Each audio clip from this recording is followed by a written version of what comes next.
everyone, Namaskara. Welcome back to Seema's Academy. As you all have seen in the thumbnail, in today's video we are going to talk about KCET examination 2023 and also I'll be discussing the 60 days strategy to prepare for KCET examination. So ಈ strategy ಜೊತೆಗೆ ನೀವು complete dedication and commitment ಇಟ್ಕೊಂಡು serious ಆಗಿ study ಮಾಡಿದ್ರೆ 100% KCET exam clear ಆಗೇ ಆಗುತ್ತೆ. Okay, and study material ನ ಬಗ್ಗೆ ಕೂಡ ಕೆಲವೊಂದು ವಿದ್ಯಾರ್ಥಿಗಳು ಕೇಳ್ತಾ ಇದ್ರು. So I don't have a very fair copy, but ನಾನು ಪ್ರಿಪೇರ್ ಮಾಡಿದಂತಹ ಸ್ಟಡಿ ಮಟೀರಿಯಲ್ ನ ಬಗ್ಗೆ ನಾನು ಸ್ವಲ್ಪ ಡಿಸ್ಕಸ್ ಮಾಡ್ತೇನೆ ಲೇಟರ್ ಆನ್. ನಾವು ಜಸ್ಟ್ ಮೇಲಿಂದ ಮೇಲೆಗೆ ಒಂದು ಇನ್ಫಾರ್ಮೇಶನ್ ಅನ್ನು ಕೊಡಬೇಕಾದ್ರೆ KCET ಎಕ್ಸಾಮ್ ನ ಬಗ್ಗೆ ಲಾಸ್ಟ್ ವಿಡಿಯೋದಲ್ಲಿ ಒಂದು ಡಿಟೇಲ್ಡ್ ವಿಡಿಯೋ ಹಾಕಿದೆ ನಾನು ಅಬೌಟ್ ದ KCET ಎಕ್ಸಾಮಿನೇಷನ್, ಯಾರು ಕಂಡಕ್ಟ್ ಮಾಡ್ತಾರೆ, ಎಕ್ಸಾಮ್ ಪ್ಯಾಟರ್ನ್ ಹೇಗಿರುತ್ತೆ ಅಂತ ಹೇಳ್ಕೊಂಡು. So in that video there are 2 small corrections to be made. One correction is that there I told you that KCET examination is conducted by Mysore University. So ಮೊದಲು Mysore University conduct ಮಾಡ್ತಾ ಇತ್ತು, but from now KCET exam will be conducted by the KEA, okay, Karnataka Examination Authority. ನಮ್ಮ ಕರ್ನಾಟಕ ಪರೀಕ್ಷಾ ಪ್ರಾಧಿಕಾರಕ್ಕೆ KCET examination ಅನ್ನ ಹಸ್ತಾಂತರಿಸಲಾಗಿದೆ. So it will be conducted by KEA. That's the one correction. ಇನ್ನೊಂದು ನಾನು ಹೇಳಿದೆ last ವಿಡಿಯೋನಲ್ಲಿ that second year pursuing PG students ಗಳಿಗೆ ಮಾತ್ರ KCET ಎಕ್ಸಾಮ್ ಅನ್ನ ಬರೆಯಲಿಕ್ಕೆ ಅವಕಾಶ ಇರುವಂತದ್ದು ಅಂತ. ಸೊ ಅಲ್ಲಿವರೆಗೆ ಹಾಗೆ ಇತ್ತು, ಬಟ್ ಈ ಬಾರಿಯ ನೋಟಿಫಿಕೇಶನ್ ಅಧಿಸೂಚನೆಯನ್ನ ಏನ್ ಹೊರಡಿಸಿದ್ದಾರೆ ಅವರು, ಸೊ ಅದರಲ್ಲಿ ಸ್ಪಷ್ಟವಾಗಿ ಮೆನ್ಷನ್ ಮಾಡಿದ್ದಾರೆ. It's clearly been stated that first year and second year students can also apply for KCET examination. So ಹಲವಾರು ಫಸ್ಟ್ ಇಯರ್ ನ ವಿದ್ಯಾರ್ಥಿಗಳು ಕೂಡ ಕೇಳ್ತಾ ಇದ್ರಿ, ಮ್ಯಾಮ್ ನಾವು ಕೂಡ ಅಪ್ಲೈ ಮಾಡಬಹುದಾ, ಯಾಕಂದ್ರೆ ರೀಸೆಂಟ್ ನೋಟಿಫಿಕೇಶನ್ ಹಾಕೊಟ್ಟಿದ್ದಾರೆ ಅಂತ ಹೇಳ್ಕೊಂಡು. Yes, definitely you can apply. Even if you are pursuing first year post graduation, you can apply for KCET examination 2023. Coming to the application last date, ನಿಮಗೆ ಗೊತ್ತಿರಬಹುದು. So 30th September is the last day to apply for the KCET examination. So ಇದೇ ತಿಂಗಳು September 30th ನವರೆಗೆ ನೀವು application ಅನ್ನ ಹಾಕಬಹುದು.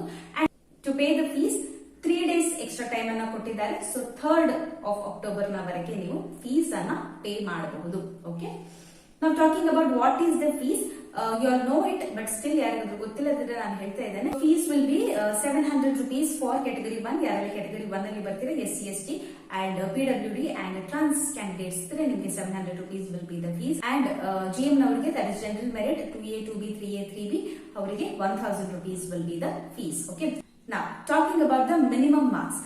ಸಾಕಷ್ಟು ವಿದ್ಯಾರ್ಥಿಗಳು, especially ಯಾರೆಲ್ಲ first time attempt ಅನ್ನು ಕೊಡ್ತಾ ಇದ್ದಾರೆ KCET ಎಕ್ಸಾಮ್ಗೆ, all those PG students especially have this doubt and you have asked me that ನಾನು ನೋಟಿಫಿಕೇಶನ್ ಅಲ್ಲಿ ಮಿನಿಮಮ್ ಮಾರ್ಕ್ಸ್ ಕೊಟ್ಟಿದ್ದಾರೆ. 40% aggregate of paper 1 and 2 for GM and 2A 2B 3A 3B ಅವರಿಗೆ 35% aggregate of paper 1 and 2 is the minimum marks ಅಥವಾ passing marks ಅಂತ ಹಾಕಿದ್ದಾರೆ. So ಹಾಗಿದ್ರೆ ನಾವು general candidates ನವರು 40% 2 ಪೇಪರ್ ಅನ್ನ ಸೇರಿಸಿ 40% ಮಾರ್ಕ್ಸ್ ಬಂದ್ರೆ ಸಾಕ, ಅಥವಾ 2A 2B ಕ್ಯಾಟಗರಿ ಅವರು 35% ಮಾರ್ಕ್ಸ್ ಅನ್ನ ತಗೊಂಡ್ರೆ ಸಾಕಾಗತ್ತೆ ಅಂತ ಹೇಳ್ಕೊಂಡು, no, this is only the eligibility. ಆಯ್ತಾ, this is only the eligibility criteria, qualification ಅಲ್ಲ ಇದು. ಕ್ವಾಲಿಫೈ ಆಗೋದು ನೀವು KCET ಅನ್ನ depending on the cut off ನ ಮೇಲೆ ಡಿಪೆಂಡ್ ಆಗುತ್ತೆ, that whether you have qualified KCET or not. I tell you what is it. See, last year ನ cut off ಅನ್ನ ನಾನು ಇಲ್ಲಿ ಹಾಕಿದ್ದೇನೆ. ಕಟ್ ಆಫ್ ಯಾವಾಗ ಡಿಸೈಡ್ ಮಾಡ್ತಾರೆ, ಎಕ್ಸಾಮ್ ಮುಗ್ದ ನಂತರ ಕಟ್ ಆಫ್ ಅನ್ನ ಡಿಸೈಡ್ ಮಾಡುವಂತದ್ದು. ಸೊ ಮೊದಲೇ ಡಿಸೈಡ್ ಆಗಲ್ಲ ಕಟ್ ಆಫ್. ಸೊ ಯೂಶುವಲಿ ಅದೇ ಇರುತ್ತೆ, ಲಾಸ್ಟ್ ಇಯರ್ ಹೇಗಿರುತ್ತೋ ಅದೇ ರೀತಿ ಇರುತ್ತೆ. ಒಂದ್ ಸ್ವಲ್ಪ ವೇರಿಯೇಷನ್ ಇರಬಹುದು, ಹೆಚ್ಚು ತೀರಾ ಚೇಂಜಸ್ ಆಗೋ ಚಾನ್ಸಸ್ ಇರೋದಿಲ್ಲ. ಬಿಕಾಸ್ ಯೂಶುವಲಿ ಎವ್ರಿ ಇಯರ್ ಅಷ್ಟೇ ಕ್ಯಾಂಡಿಡೇಟ್ಸ್ ಅಪ್ಲೈ ಮಾಡ್ತಾ ಇರ್ತಾರೆ. ಸೊ ಹಾಗಾಗಿ ತುಂಬಾ ಚೇಂಜಸ್ ಏನು ಇರೋದಿಲ್ಲ, ಒಂದ್ ಸ್ವಲ್ಪ ಚೇಂಜಸ್ ಇರಬಹುದು in the cut off compare to the last year and the previous years. So last year what was the cut off? ಈ ಎಕ್ಸಾಮ್ ಆದ ನಂತರ ಕೀ ಆನ್ಸರ್ಸ್ ಅನ್ನ ಅವರು ಬಿಡುಗಡೆ ಮಾಡ್ತಾರೆ. ಆಯ್ತಾ, ಪ್ರೊವಿಷನಲ್ ಕೀ ಆನ್ಸರ್ಸ್ ಅನ್ನ ಬಿಡುಗಡೆ ಮಾಡ್ತಾರೆ. ಸೊ ಅದಾದ ನಂತರ if you have any objections you can put the objections for the provisional key answer. ನಂತರ ಫೈನಲ್ ಕೀ ಆನ್ಸರ್ಸ್ ಅನ್ನ ಅವರು ವೆಬ್ಸೈಟ್ ನಲ್ಲಿ ಪಬ್ಲಿಷ್ ಮಾಡ್ತಾರೆ. After that the cut off will be decided. Okay, then the cut off will be decided. See, 2021 ನ cut off ಅನ್ನ ನೋಡೋದಿದ್ರೆ general merit ನವರಿಗೆ 154 marks ಅಥವಾ 51.33% ವಾಸ್ ದ ಕಟ್ ಆಫ್. ಅದೇ ರೀತಿ 2A ಕ್ಯಾಟಗರಿ, ನಾನು ಅಪ್ಲೈ ಮಾಡಿದಂತ ಕ್ಯಾಟಗರಿ ವಾಸ್ 2A, ಸೊ ಹಾಗಾಗಿ 2A ಹಾಕಿದ್ದೇನೆ. ಇದೇ ರೀತಿ ನಿಮ್ಮ ಗಮನಕ್ಕಿರಲಿ, 3A 3B PWD, ಸೊ ಎಲ್ಲ ಕ್ಯಾಟಗರಿಗೂ ಕೂಡ ಅದರದೇ ಆದ ಕಟ್ ಆಫ್ ಇರುತ್ತೆ. ವೆಬ್ಸೈಟ್ ನಲ್ಲಿ ನೀವು ನೋಡಬಹುದು 2021 KCET ಕಟ್ ಆಫ್ ಅಂತ ಹಾಕಿ you will get the whole cut off marks. So ಬೇರೆ ಬೇರೆ ಕ್ಯಾಟಗರಿ ಅವರಿಗೆ ಬೇರೆ ಬೇರೆ ಕಟ್ ಆಫ್ ಇದೆ, which will be decided after the exam. So 2A ನಲ್ಲಿ 140 marks was the cut off. 46.67% was the cut off for 2A. And my marks after the final key answers was 182 marks. This is out of 300. 182 marks and percentage ಬಂದಿತ್ತು 60.67. ನಾವು 140 cut off ಕೊಟ್ಟಿದ್ರು, ನನ್ನ marks ಎಷ್ಟಿದೆ 182 ಇದೆ, ಅದಕ್ಕಿಂತ ಜಾಸ್ತಿ ಇದೆ ಅಲ್ಲ, ಹಾಗಾಗಿ I have qualified the KSET examination. So ಇದನ್ನ ಈ ಕಟ್ ಆಫ್ ಅನ್ನ ಯಾವ ರೀತಿ ಡಿಸೈಡ್ ಮಾಡ್ತಾರೆ ಅಂತ ಹೇಳಿದ್ರೆ, depending on the number of candidates, ಎಷ್ಟು ಕ್ಯಾಂಡಿಡೇಟ್ಸ್ ಎಕ್ಸಾಮ್ ಅನ್ನ ಬರ್ದಿದ್ದಾರೆ, how many candidates have appeared for examination and how many are eligible. ಈ 40% ಮತ್ತು 35% ಇದೆಯಲ್ಲ, ಇದು ಎಲಿಜಿಬಿಲಿಟಿ ಕ್ರೈಟೀರಿಯಾ. ಸೊ ಇದು ಮತ್ತೆ ಎಷ್ಟು ಜನರು ಅಪ್ಲೈ ಮಾಡಿದ್ದಾರೆ ಎಕ್ಸಾಮ್ಗೆ, ಅದನ್ನ ಒಂದು ಆವರೇಜ್ ತಗೊಂಡು ಕಟ್ ಆಫ್ ಅನ್ನ ಅವರು ಪಬ್ಲಿಷ್ ಮಾಡ್ತಾರೆ, ಕಟ್ ಆಫ್ ಅನ್ನ ಡಿಸೈಡ್ ಮಾಡ್ತಾರೆ. ಓಕೆ, ಸೊ ಈ ಕಟ್ ಆಫ್ ನಲ್ಲಿ ನಾನು ಬರೋದ್ರಿಂದ ನನ್ನ ಎಕ್ಸಾಮ್ ಕ್ವಾಲಿಫೈ ಆಗಿತ್ತು. 140ಗಿಂತ ಕಡಿಮೆ ಮಾರ್ಕ್ಸ್ ನನಗೆ ಬಂದಿದ್ರೆ, 138 ಅಥವಾ 136 ಬಂದಿದ್ರೆ, ಮೈ exam wouldn't have been clear. 140 exact ಅಥವಾ 140ಗಿಂತ ಮೇಲೆ ಮಾರ್ಕ್ಸ್ ಬಂದವರು ಮಾತ್ರ 2A ಕ್ಯಾಟಗರಿಯಲ್ಲಿ ಕ್ಲಿಯರ್ ಆಗಿದ್ದಾರೆ. ಅದೇ ರೀತಿ ಜನರಲ್ ನವರಿಗೆ ನಿಮ್ಗೆ ಗೊತ್ತಿದೆ ಕಟ್ ಆಫ್ ಸ್ವಲ್ಪ ಜಾಸ್ತಿನೇ ಇರುತ್ತೆ, ಸೊ ಒಂದ್ ಸ್ವಲ್ಪ ಎಫರ್ಟ್ಸ್ ಅನ್ನ ಜಾಸ್ತಿ ಹಾಕಲೇಬೇಕು ನೀವು. Okay, so 154 was the cut off for GM and 51.33% ಇತ್ತು. ಸೊ ಇಷ್ಟು ಮಿನಿಮಮ್ ಮಾರ್ಕ್ಸ್ ಆದ್ರೂ ನೀವು ಬರಬೇಕಿತ್ತು in general category two clear the KSET. I am talking about the last year. ಇದು ಈ ವರ್ಷ ಕಟ್ ಆಫ್ ಅಲ್ಲ, ಈ ವರ್ಷದ್ದು ಕಟ್ ಆಫ್ ನಿಮ್ಮ ಎಕ್ಸಾಮ್ ಆದ ನಂತರವೇ decide ಆಗುವಂತದ್ದು. So yes, that was all little details. Now let's talk about the study material. Now study material ಅಂತ ಹೇಳಿದ್ರೆ ನನ್ನಲ್ಲಿ ನಾನೇ ಪ್ರಿಪೇರ್ ಮಾಡಿದಂತಹ ನೋಟ್ಸ್ ಇರುವಂತದ್ದು. So when I was preparing I could not afford a lot of books. ತುಂಬಾ books ಗಳನ್ನ by ಮಾಡ್ಲಿಕ್ಕೆ ನನ್ಗೆ ಸಾಧ್ಯ ಆಗ್ಲಿಲ್ಲ ಅವತ್ತು. ಸೊ ಹಾಗಾಗಿ ನಾನು ಏನ್ ಮಾಡಿದೆ ಅಂತ ಹೇಳಿದ್ರೆ, ಸಿಲೆಬಸ್ ಅನ್ನು ನೀಟಾಗಿ ಬರೆದುಕೊಂಡು ಅದ್ರಲ್ಲಿ ಇರುವಂತಹ ಎಲ್ಲಾ ಟಾಪಿಕ್ಸ್ ಗಳನ್ನ ನಾನೇ ಸ್ವತಃ ಹುಡುಕಿ ಮಾಡಿರುವಂತಹ ನೋಟ್ಸ್ ಇದು. So if anybody wants this notes, first of all ನೀವು ನೋಡ್ಕೊಳ್ಳಿ ನನ್ನ ಹ್ಯಾಂಡ್ ರೈಟಿಂಗ್ ಹೇಗಿದೆ ಅಂತ ಹೇಳ್ಕೊಂಡು. ಹ್ಯಾಂಡ್ ರೈಟಿಂಗ್ ಚೆನ್ನಾಗಿದ್ರು I have written it in very small, very minute handwriting. So ತುಂಬಾ ಸಣ್ಣದಾಗಿ ಬರೆದಿದ್ದೇನೆ. So I will be providing this all of this paper 1 and paper 2 both in the PDF form. Along with that, last year na question paper ಏನಿದೆ 2021 ನ question paper with the key answers. And ಅದ್ರ ಜೊತೆಗೆ ನಾನು net exam ನ ಕೆಲವೊಂದು question paper ಅನ್ನ ಕೂಡ practice ಮಾಡ್ತಾ ಇದ್ದೆ. ಸೊ ಅದನ್ನ ಕೂಡ ನಾನು PDF ಫಾರ್ಮ್ ಅಲ್ಲಿ ಅವೈಲೇಬಲ್ ಮಾಡ್ತಾ ಇದ್ದೇನೆ. Of course there is a very small price for it. Only those students who require the material and especially if you can understand this, ಈ ಹ್ಯಾಂಡ್ ರೈಟಿಂಗ್ ಅರ್ಥ ಆಗತ್ತೆ ಅಥವಾ ಇದನ್ನ ಓದ್ಲಿಕ್ಕೆ ನಿಮ್ಮ ಕಣ್ಣಿನಿಂದ ಸಾಧ್ಯ ಆಗತ್ತೆ ಅಂತ ಇದ್ರೆ ಮಾತ್ರ ನೀವೊಂದು ವಾಟ್ಸ್ಆಪ್ ನಲ್ಲಿ ನನಗೆ ಮೆಸೇಜ್ ಹಾಕಿಬಿಡಿ. Then will see if you want the material, I tell you what is the price. Of course a very small amount as I usually charge for my notes. Put a WhatsApp message, okay? And talking about these two self-made notes, I have cleared 3 examinations with this. KSET clear ಮಾಡ್ಕೊಂಡೆ, net exam clear ಮಾಡ್ಕೊಂಡೆ, and AP recruitment exam ಕೂಡ clear ಮಾಡ್ಕೊಂಡಿದ್ದು ಇದೇ notes ನಿಂದ. Of course AP recruitment ಗೆ ಒಂದ್ ಸ್ವಲ್ಪ ಹೆಚ್ಚಿನ ಪ್ರಿಪರೇಷನ್ ಅನ್ನ ಮಾಡಿದ್ದೇನೆ, ಬಟ್ KSET ಮತ್ತು ನೆಟ್ ಅನ್ನ ಸೋನ್ಲಿ ಈ 2 ನೋಟ್ಸ್ ಇಂದ ಪ್ರಿಪರೇಷನ್ ಅನ್ನ ಮಾಡಿ solely from these 2 notes ನಾನು ಕ್ಲಿಯರ್ ಮಾಡ್ಕೊಂಡಿರುವಂತದ್ದು. So if anybody is interested and of course if you can understand this, you can take it. Especially paper 1 ಅಷ್ಟೊಂದು ಡೀಟೇಲ್ ಆಗಿಲ್ಲ, ಯಾಕಂದ್ರೆ ಮ್ಯಾಥಮೆಟಿಕಲ್ ಪ್ರಾಬ್ಲಮ್ಸ್ ಅನ್ನ ಕೆಲವೊಂದು ನಾನೇ ಸಾಲ್ವ್ ವರ್ಕ್ಔಟ್ ಮಾಡಿರುವಂತದ್ದು. ನಿಮ್ಗೆ ಅದು ಗೊತ್ತಾಗುತ್ತೆ ಇಲ್ಲ ನಂಗೆ ಗೊತ್ತಿಲ್ಲ. ಆದ್ರೆ ಕಾಮರ್ಸ್ ಪೇಪರ್ ಇದೆಯಲ್ಲ, ಪೇಪರ್ 2, ಸೊ ಅದಕ್ಕೆ ತುಂಬಾ ಡೀಟೇಲ್ ಆಗಿ ಎಲ್ಲ ಪಾಯಿಂಟ್ಸ್ ಗಳನ್ನ ನಾನು ಬರ್ಕೊಂಡು ಹೋಗಿದ್ದೇನೆ. ನೀವು ಇದನ್ನೇ ಸ್ಟಡಿ ಮಾಡ್ಬೇಕಂತ ಇಲ್ಲ. Even if you are taking this material, you need not study directly from this notes. Okay, whatever I written, ನಿಮ್ಗೆ ಒಂದು ಐಡಿಯಾ ಬರುತ್ತಲ್ವ ಯಾವ ಟಾಪಿಕ್ಸ್ ಅನ್ನ ಕವರ್ ಮಾಡಿದ್ದಾರೆ ಅಂತ ಹೇಳ್ಕೊಂಡು ಅದ್ರ ಬೇಸಿಸ್ ನ ಮೇಲೆ ನೀವು ನಿಮ್ಮ ನೋಟ್ಸ್ ಅನ್ನ ಪ್ರಿಪೇರ್ ಮಾಡಬಹುದು, ಇದನ್ನ ರೆಫರ್ ಮಾಡಬಹುದು. Okay, but this has helped me to clear 2 examinations, so that's why I am providing you. So ಇದರಿಂದ ನೀವು ಕೂಡ ನಿಮ್ಮ KSET ಎಕ್ಸಾಮಿನೇಷನ್ ಅನ್ನ ಕ್ಲಿಯರ್ ಮಾಡೋದಿದ್ರೆ ಕ್ಲಿಯರ್ ಮಾಡೋ ಆಗಿರ್ಲಿ ಅಂತ ಹೇಳ್ಕೊಂಡು ಅಷ್ಟೇ. Then all those who are asking for the KSET classes, ನಾನು KSET ಕ್ಲಾಸಸ್ ಅನ್ನ ಸ್ಟಾರ್ಟ್ ಮಾಡಿ ಅಂತ ಹೇಳೋರಿಗೆ good news, we are going to start KSET classes from 20th September. Your exam will be on 26th of November ಅಲ್ವಾ. So 26th 11 2023 is your exam. So 20th September ಯಾಕೆ ಹೇಳಿದೆ ಅಂತ ಹೇಳಿದ್ರೆ, 19th ಗೆ ಹೇಗಿದ್ರು ಗಣೇಶ ಹಬ್ಬ ಇದೆ, we have Ganesha Chaturthi, you will be celebrating it and ಅಲ್ಲಿವರೆಗೆ everybody will be busy. So 20th ಇಂದ ಸ್ಟಾರ್ಟ್ ಮಾಡೋಣ ಅಂತ ಹೇಳ್ಕೊಂಡು, ಸೊ 20th ಇಂದ 25th November ನವರೆಗೆ ವಿ ಅಪ್ರಾಕ್ಸಿಮೇಟ್ಲಿ ಹ್ಯಾವ್ 66 days ಅಲ್ವಾ. ಸೊ ಅದರಲ್ಲಿ 6 days ಅನ್ನ ತೆಗೆದು ಹಾಕೋಣ, because anyhow we have Navaratri celebrations and then ಕೆಲವೊಂದು ಬಾರಿ ಸಂಡೇ ಓದಕ್ಕೆ ಮನಸ್ಸು ಆಗೋದಿಲ್ಲ. ಸೊ ಹಾಗಾಗಿ 60 days ಅನ್ನ ನಾನು ಪ್ರಿಪೇರ್ ಮಾಡಿದ್ದೇನೆ. I have made a 60 days strategy or a 60 days challenge to whatever you can call. to clear the KCET examination 2023. Now I'll be discussing the timetable also. ಯಾವ್ಯಾವ ದಿನಕ್ಕೆ ಯಾವ್ಯಾವ ಟಾಪಿಕ್ಸ್ ಅನ್ನ ನಾವು study ಮಾಡ್ತೇವೆ, ಯಾವ್ಯಾವ ಚಾಪ್ಟರ್ ಅನ್ನ study ಮಾಡ್ತೇವೆ, ಅದನ್ನ ನಾನೀಗ ಮುಂದೆ ಒಂದು ಸ್ವಲ್ಪ ಟೈಮ್ ಅಲ್ಲಿ ಹೇಳ್ತೇನೆ. ಸೊ ಯಾವ ರೀತಿ ವಿಡಿಯೋಸ್ ಅವೈಲೇಬಲ್ ಆಗುತ್ತೆ ಅಂತ ಹೇಳಿದ್ರೆ 20th ಗೆ ಸಪೋಸ್ ಟೀಚಿಂಗ್ ಆಪ್ಟಿಟ್ಯೂಡ್ ಪೇಪರ್ 1 ನಲ್ಲಿ ಬರುವಂತಹ first unit is teaching aptitude ಅಲ್ಲ. ಸೊ ಟೀಚಿಂಗ್ ಆಪ್ಟಿಟ್ಯೂಡ್ ಅನ್ನ ಸ್ಟಡಿ ಮಾಡಬೇಕು ಅಂತ ಇದ್ರೆ that is in our time table for 20th. 19th ಸಂಜೆ ಅಥವಾ ರಾತ್ರಿ ನಾನು ವಿಡಿಯೋವನ್ನ ಅಪ್ಲೋಡ್ ಮಾಡಿಬಿಡ್ತೇನೆ for that particular topic. Okay, so that 20th ಗೆ ನೀವು ಕೂತ್ಕೊಂಡು ಸ್ಟಡಿ ಮಾಡಬಹುದು. ವಿಡಿಯೋವನ್ನ ಬೇಸ್ ಆಗಿ ಇಟ್ಕೊಂಡು ನೋಟ್ಸ್ ಪ್ರಿಪೇರ್ ಮಾಡಿಕೊಂಡು 20th ಗೆ ನೀವು ಪ್ರಿಪೇರ್ ಮಾಡಬಹುದಲ್ವಾ. ಸೊ ಹಾಗಾಗಿ ನಾಳೆ ನಾವು ಏನ್ ಕಲಿತೇವೆ ಅದನ್ನ ಹಿಂದಿನ ದಿನ ನಾನು ಅಪ್ಲೋಡ್ ಮಾಡಿಬಿಡ್ತೇನೆ, so that it will be easy for you. So ಇದೇ ರೀತಿ ಎಲ್ಲ ಕ್ಲಾಸಸ್ ಅನ್ನ ಹಾಕುವಂತ ಪ್ರಯತ್ನವನ್ನ ಮಾಡ್ತೇನೆ. ಸೊ ಪೂರ್ತಿ ಟಾಪಿಕ್ ಅನ್ನ ಕವರ್ ಮಾಡಕ್ ಆಗುತ್ತಾ ಇಲ್ವಾ ಗೊತ್ತಿಲ್ಲ, ಬಟ್ ಎಷ್ಟೆಲ್ಲ ನಾನು ಎಕ್ಸ್ಪ್ಲೈನ್ ಮಾಡಬಹುದು ಅಷ್ಟು ಎಕ್ಸ್ಪ್ಲೈನ್ ಮಾಡ್ತಾ ಹೋಗ್ತೇನೆ. ಎಷ್ಟೆಲ್ಲ ನಾನು ವಿಡಿಯೋದಲ್ಲಿ ಎಕ್ಸ್ಪ್ಲೈನ್ ಮಾಡಬಹುದು ಅದನ್ನ ನಾನು ಎಕ್ಸ್ಪ್ಲೈನ್ ಮಾಡ್ತಾ ಹೋಗ್ತೇನೆ. ಅಥವಾ I will at least tell you the topics. Okay, I will at least tell you what topics you have to touch on. ಈ ಟಾಪಿಕ್ಸ್ ಗಳನ್ನ ನೀವು ಕಲಿಲೇಬೇಕು. ಅಥವಾ ಈ ಚಾಪ್ಟರ್ ನ ಅಂಡರಲ್ಲಿ ಈ ಪಾಯಿಂಟ್ಸ್ ಗಳನ್ನ ಮೆನ್ಷನ್ ಮಾಡಿರ್ತೇನೆ, ಆ ಪಾಯಿಂಟ್ಸ್ ಗಳನ್ನ ಕಲಿಲೇಬೇಕು ಅಂತ ಹೇಳ್ತೇನೆ.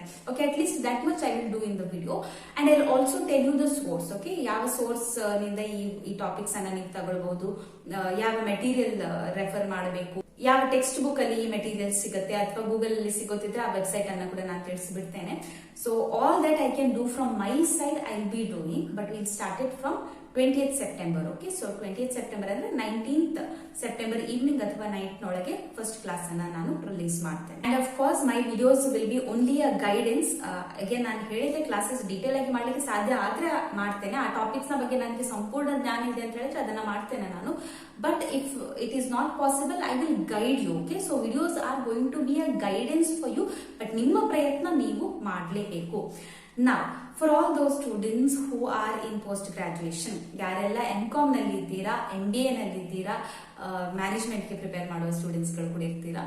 ಸೊ ನೀವು ಯಾವ ರೀತಿ ಸ್ಟಡಿಯನ್ನ ಮಾಡಬೇಕು? ಯಾಕಂದ್ರೆ ತುಂಬಾ ಮಕ್ಕಳು ಹೇಳ್ತಾ ಇದ್ದಾರೆ, ಮ್ಯಾಮ್ 9 to 5 ನಾವು ಕಾಲೇಜಲ್ಲಿ ಇರ್ತೀವಿ, ನಾವು ಯಾವಾಗ ಸ್ಟಡಿ ಮಾಡಬೇಕು ಅಂತ ಹೇಳ್ಕೊಂಡು. ಅದರ ಮಧ್ಯದಲ್ಲಿ ನಮಗೆ ಸಾಕಷ್ಟು ಪ್ರಾಜೆಕ್ಟ್ಗಳಿವೆ, ಪ್ರೆಸೆಂಟೇಷನ್ ಗಳಿರುತ್ತೆ, ಸೆಮಿನಾರ್ಸ್ ಗಳಿರುತ್ತೆ, ಫೆಸ್ಟ್ ಗಳಿವೆ.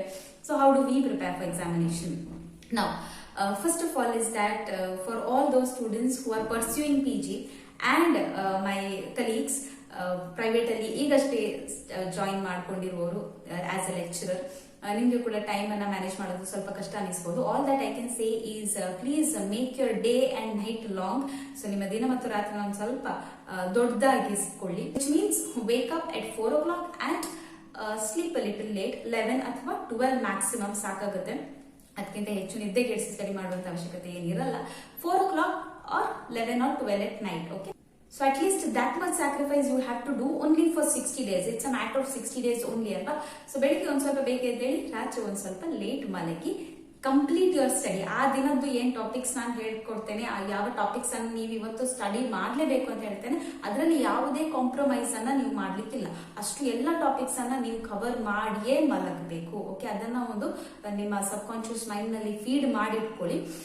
Then I assure you 100% you can clear your KCET examination this year itself. Okay, ಮತ್ತೆ ಮುಂದಿನ ಅಟೆಂಪ್ಟ್ ಅಲ್ಲಿ ಕ್ಲಿಯರ್ ಮಾಡ್ಕೊಳ್ತೇನೆ ಅಂತ ಹೇಳ್ಕೊಂಡು ಪೋಸ್ಟ್ ಪೋನ್ ಮಾಡ್ತಾ ಹೋಗಬೇಡಿ. If there is time, it is now. Okay, clear it this year only. Okay, so quickly we shall look at the strategy. We'll see which day we have to learn which unit. So ಅದನ್ನ ಹೇಳ್ತಾ ಹೋಗ್ತೇನೆ, ಒಮ್ಮೆ ನೋಡಿ ಬರೋಣ. So this is going to be our 60 days strategy.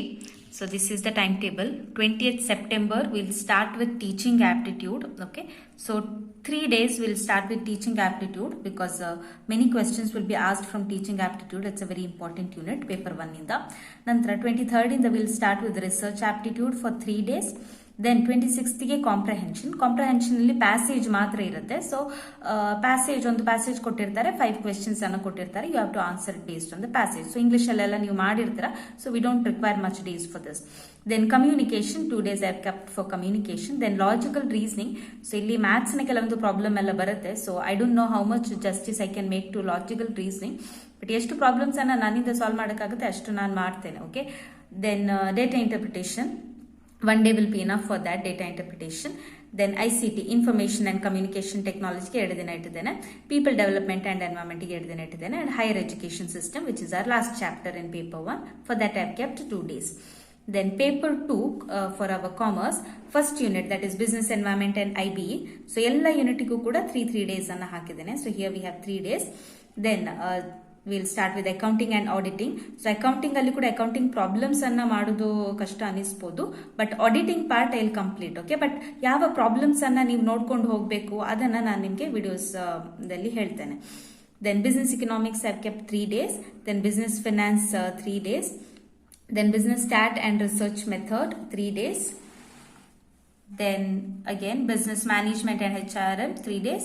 Banking and financial institution from 26th, 27, 28 and then 29th ke marketing management for 3 days.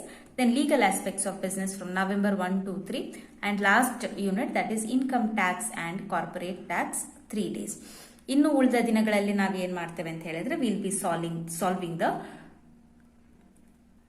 Solving the question papers. Okay, so last year ನ KSET ನ question paper ಅನ್ನ ನಾನು solve ಮಾಡ್ತೇನೆ. So will practice that. And ಇದರಲ್ಲಿ ಯಾವ್ದಾದ್ರು topics ಅನ್ನ ನಾವು ಉಳಿಸ್ಕೊಂಡಿದ್ರೆ, if you have not studied any of the topics, you have to study in these days, cover the remaining topics and complete revision ಅನ್ನ ಮಾಡಲೇಬೇಕು. Okay, so this is going to be your time table. Alright, so the timetable is ready. We are going to start the classes from 28th September. I mean the guidance videos ನಿಮಗೆ ನಾನು YouTube channel ಅಲ್ಲಿ ಸಿಗುತ್ತೆ. Channel subscribe ಆಗಲಿಲ್ಲ ಅಂತ ಹೇಳಿದ್ರೆ channel ಅನ್ನ subscribe ಮಾಡ್ಕೊಳ್ಳಿ. ಮತ್ತೆ ಏನಾದ್ರೂ ಒಂದು ವಿಡಿಯೋ ಮಿಸ್ ಆದ್ರೆ ಮತ್ತೆ ನೀವು ಕಮೆಂಟ್ ಅಲ್ಲಿ ಹೇಳ್ತೀರಾ ನಾವು ವಿಡಿಯೋಸ್ ಹಾಕಿಲ್ಲ ಅಂತ ಹೇಳ್ಕೊಂಡು. And then one more thing, ತುಂಬಾ PG ಸ್ಟೂಡೆಂಟ್ಸ್ ಗೆ ಇದು ಅನಿಸಿರ್ಬಹುದು, ಅಥವಾ ಕಾಲೇಜಿನಲ್ಲಿ ಟೀಚ್ ಮಾಡುವಂತ ಲೆಕ್ಚರರ್ಸ್ ಗಳಿಗೂ ಕೂಡ, ದಟ್ ಆಲ್ರೆಡಿ ನಾವು ಇದನ್ನ ಕಲ್ತಿದ್ದೇವೆ. ಕಾಮರ್ಸ್ ನಲ್ಲಿ ನಾವು ಎಕ್ಸ್ಪರ್ಟ್ಸ್ ಗಳು, we have scored really very well. MCom ನಲ್ಲಿ ನಾವು ಗೋಲ್ಡ್ ಮೆಡಲಿಸ್ಟ್ ಇರ್ಬೋದು, ಅಥವಾ ಪ್ರತಿ ಸೆಮಿಸ್ಟರ್ ಡಿಸ್ಟಿಂಕ್ಷನ್ ತಗೊಂಡಿರ್ಬೋದು. ಸೊ ಹಾಗಾಗಿ ನನಗೆ ಕೆಸೆಟ್ ಎಕ್ಸಾಮಿನೇಷನ್ ಗೆ ತುಂಬಾ ಏನು ಪ್ರಿಪರೇಷನ್ ಮಾಡುವಂತ ಅವಶ್ಯಕತೆ ಇರೋದಿಲ್ಲ, ಯಾಕಂದ್ರೆ I am already expert in my subject ಅಂತ ಅನಿಸಿರ್ಬೋದು. But let me tell you that ತುಂಬಾ ಎಕ್ಸ್ಪರ್ಟ್ ಅಥವಾ MCom ಅಥವಾ PG ಅಲ್ಲಿ ತುಂಬಾ ಒಳ್ಳೆ ಸ್ಕೋರ್ ಮಾಡಿದಂತ ವಿದ್ಯಾರ್ಥಿಗಳು ಕೂಡ ಫಸ್ಟ್ ಅಟೆಂಪ್ಟ್ ನಲ್ಲಿ ಫೇಲ್ ಆದದ್ದಿದೆ.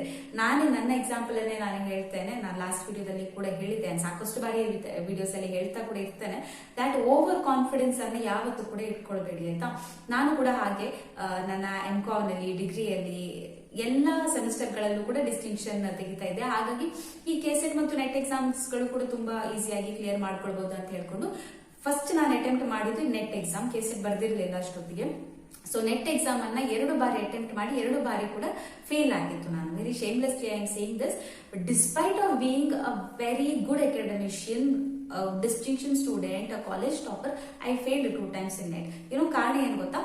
ಅದೇ ನಾನು ಹೇಳಿದ್ನಲ್ಲ, ಕಾಮರ್ಸ್ ನ ಬಗ್ಗೆ ನಮ್ಗೆ ಹೇಗಿದ್ರು ಎಲ್ಲ ಗೊತ್ತಿದೆ, ನಾವು ಸ್ಟಡಿ ಮಾಡಿದ್ದೇವೆ, ನಮ್ಗೆ ಒಳ್ಳೆ ಸ್ಕೋರ್ ಬರುತ್ತೆ ಅಂತ ಹೇಳ್ಕೊಂಡು ಡೈರೆಕ್ಟ್ ಆಗಿ ಎಕ್ಸಾಮಿಗೆ ಅಪಿಯರ್ ಆಗಿದ್ದು ವಿತೌಟ್ ಎನಿ ಪ್ರಿಪರೇಷನ್. ಸೊ ಹಾಗಾಗಿ ಎಕ್ಸಾಮ್ ಫೇಲ್ ಆಗಿತ್ತು. But when I started preparing for KSET examination, ಮೊದಲ ಅಟೆಂಪ್ಟ್ ಅಲ್ಲಿ ಕೆಸೆಟ್ ಕ್ಲಿಯರ್ ಆಗಿತ್ತು. ನಂತರ ನೆಕ್ಸ್ಟ್ ಅಟೆಂಪ್ಟ್ ಅಲ್ಲಿ ನೆಟ್ ಕೂಡ ಕ್ಲಿಯರ್ ಆಗಿತ್ತು. Because first thing is that I prepare the notes. So notes ಅನ್ನ ಪ್ರಿಪೇರ್ ಮಾಡ್ಕೊಳ್ಳಿ ದಯವಿಟ್ಟು. ಓಕೆ, ಸೊ ನಿಮ್ಮದೇ ಆದ ನೋಟ್ಸ್ ಅನ್ನ ಪ್ರಿಪೇರ್ ಮಾಡ್ಕೊಳ್ಳಿ. ಸೊ ನೋಟ್ಸ್ ಅನ್ನ ಪ್ರಿಪೇರ್ ಮಾಡ್ಲಿಕ್ಕೆ ನಾನು 2 months ಅನ್ನ ತಗೊಂಡಿದ್ದೇನೆ when I started with the KCET examination. So 2 months I prepared the notes and then I studied, I revised, I solved a past year question paper and ನಾನು 60 days ಏನ್ strategy ಹೇಳಿದ್ದೇನೆ ಅದರಲ್ಲಿ ಒಮ್ಮೆ syllabus ಅನ್ನ ಆದಷ್ಟು cover ಮಾಡಿದ ನಂತರ ನಾವು ಕ್ವೆಶ್ಚನ್ ಪೇಪರ್ಸ್ ಗಳನ್ನ ಕೂಡ ಸಾಲ್ವ್ ಮಾಡೋಣ ಆಯ್ತಾ. So have faith in me, I solve the question papers also. ನನ್ನಿಂದ ಎಷ್ಟಾಗುತ್ತೆ ಅಷ್ಟು ನಾನು ಮಾಡ್ತೇನೆ. ಸೊ ಹಾಗಾಗಿ ಓವರ್ ಕಾನ್ಫಿಡೆನ್ಸ್ ಅನ್ನ ಇಟ್ಕೊಳ್ಬೇಡಿ. Start studying like a small child. ಒಂದು LKG ವಿದ್ಯಾರ್ಥಿ ABC ಇಂದ ಯಾವ ರೀತಿ ಸ್ಟಡಿ ಮಾಡ್ಲಿಕ್ಕೆ ಸ್ಟಾರ್ಟ್ ಮಾಡುತ್ತಲ್ವ, ಅದೇ ರೀತಿ ನೀವು ಕೂಡ ಸೀರಿಯಸ್ ಆಗಿ ಪ್ರಿಪರೇಷನ್ ಅನ್ನ ಸ್ಟಾರ್ಟ್ ಮಾಡ್ಕೊಳ್ಬೇಕು. Think that you are learning everything new. ಇದೆಲ್ಲ ಗೊತ್ತಿದೆ ಅಂತ ಹೇಳ್ಕೊಂಡು ಸ್ಕಿಪ್ ಮಾಡ್ತಾ ಹೋಗ್ಬೇಡಿ. ಗೊತ್ತಿದ್ರು ಕೂಡ ಹೊಸದಾಗಿ ಕಲಿತಾ ಇದ್ದೇನೆ ಅಂತ ಆ ಇಂಟ್ರೆಸ್ಟ್ ನ ಜೊತೆಗೆ ಕಲೀರಿ. Learning also will become enjoyable and ಈ ಎಕ್ಸಾಮ್ ಅನ್ನ ಕ್ಲಿಯರ್ ಮಾಡುವ ಪ್ರೋಸೆಸ್ ಇದೆಯಲ್ಲ ಅದನ್ನ ಎಂಜಾಯ್ ಮಾಡಿ ಅಂತ ಹೇಳ್ತೇನೆ. ಸೊ ಎಸ್, ಅಷ್ಟೆಲ್ಲ I think I covered all the topics. And ಯಾರೆಲ್ಲ ಇನ್ನು ಕೂಡ MCom ನ ಸ್ಟೂಡೆಂಟ್ಸ್ ಗಳು, ಟೀಚಿಂಗ್ ನಲ್ಲಿ ಇಂಟ್ರೆಸ್ಟ್ ಇರುವಂತಹ ಸ್ಟೂಡೆಂಟ್ಸ್ ಗಳು ಅಪ್ಲೈ ಮಾಡಲಿಲ್ಲ ಕೆಸೆಟ್ ಎಕ್ಸಾಮಿನೇಷನ್ ಗೆ, ದಯವಿಟ್ಟು ಅಪ್ಲೈ ಮಾಡ್ಕೊಳ್ಳಿ. 30th September is the last date and 3rd of October is the last date to pay the fees. But application ಅನ್ನ ನೀವು 30th ನ ಒಳಗಡೆ ಫಿಲ್ ಮಾಡಬೇಕು. And yes, somebody was asking that MCom ನ ವಿದ್ಯಾರ್ಥಿಗಳು ಯಾವ ಸಬ್ಜೆಕ್ಟ್ ಗೆ ಅಪ್ಲಿಕೇಶನ್ ಅನ್ನ ಫಿಲ್ ಮಾಡಬೇಕು. ಸೊ MCom ನ ವಿದ್ಯಾರ್ಥಿಗಳು ಮಕ್ಕಳೇ ನೀವು ಕಾಮರ್ಸ್ ಗೆ ಫಿಲ್ ಮಾಡಿ. Okay, you apply for commerce subject. Management ಗೆ ಸದ್ಯಕ್ಕೆ ಹಾಕೋದು ಬೇಡ. First you clear your KCET or NET whatever in commerce subject.